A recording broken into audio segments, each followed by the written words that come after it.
سلامونه علیکم هیله احترامات ملګرو بلال یم ستاسو ورور او څنګه چې تاسو ته پته چې عمران خان صاحب په جیل کې د خو مخالفین پسې چې کم مذاق کوي چې را جیل کې غړې پټ کړل او جیل غړې ته داسې چل دي نو دا جست فار پن دا یو مذاق دی دا یو دروغ دي چې هیڅ قسم ته څه حقیقت نشته چې ګین عمران خان غریب اوس جیل کې بچی دی لګړې غانې پټي نو دا خبره ټوله منګړت او دروغ دي بلکې جنید خان دی او داسې نور سوشل ورکران چې دین وای چې را په جیل کې دی تهجد هم کوي او د قران مجید سبق هم شروع کړی دی تاسو به د تصویر به در تخکار چې عمران خان صاحب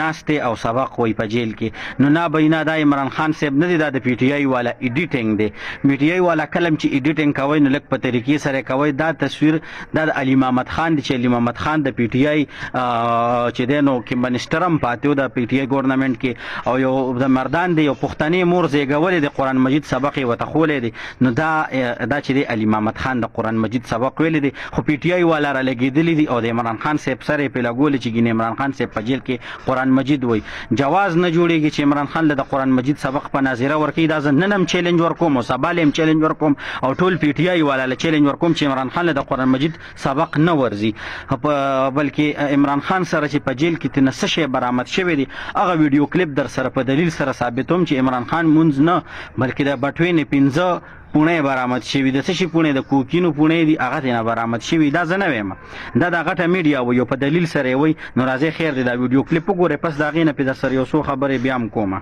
खान के बटवे से नशे की पुड़ियां बरामद।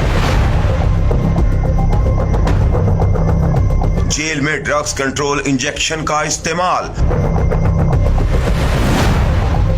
मुबश्शिर लुकमान का तहलका खेज इंकशाफ।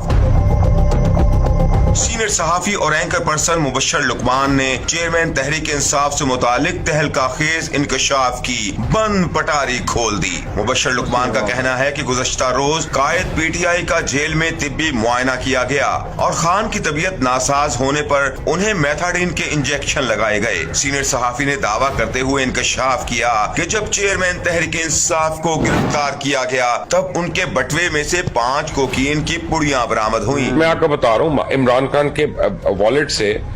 5 पुड़ियां बरामद, जबकि उस वक्त खान साहब को मालूम नहीं था कि गिरफ्तारी के वक्त भी तलाशी ली जाती है। मुबश्शिर लुकमान ने कहा कि कायदे तहरीक इंसाफ जेल में सारी रात जागते रहे और काफी मुश्किल में भी रहे। अगली ही सुबह खान साहब ने अपने वकीलों से भी शिकवा किया और कहा कि यहाँ पर मक्खियाँ और मच्छर भी हैं। पूरी रात वो जागा रहा और काफी प्रॉब्लम में रहा। कल उसने अपने वकीलों को भी बड़ी कंप्लेन की कि मक्खियां भी हैं और मच्छर भी हैं और सीनियर